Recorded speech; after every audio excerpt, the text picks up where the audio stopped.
Op de stranden van Vlieland en Ameland zijn meerdere pakketten gevonden met daarin mogelijk drugs. Dat meldt de politie. Gisteren zijn er pakketten aangetroffen op Vlieland en vanochtend is een groot aantal pakketten gevonden op het strand bij Hollem op Ameland. Als kinderen dit krijgen of dieren hieraan gaan eten, ja, dan wil je dat gewoon niet hebben. En wat er soms ook gebeurt, is dat ze zenders in die drugspakketten stoppen. En als je het daarmee naar huis neemt, kan je heel veel problemen krijgen met de mensen die drugs willen hebben.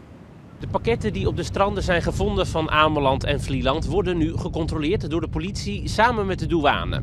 En ondertussen houden die beide instanties ook extra controles op het strand. Zelfs op Terschelling, het eiland ertussenin, rijdt de politie extra rond en is ook de douane al gesignaleerd. Alle badgasten en mensen die op het eiland wonen is mijn advies toch, als ze een pakketje vinden op het strand, om de politie te bellen, 112 te bellen en daar dan het pakket aan de politie te geven.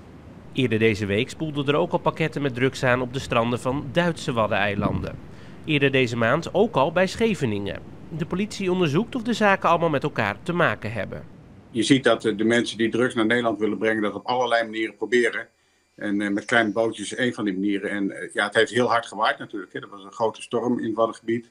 De wind stond ook richting het eiland. En ja, je weet ook niet wat er dan overboord spoelt of een foute transactie. Dat komt in zee te liggen en dat spoelt weer ergens aan.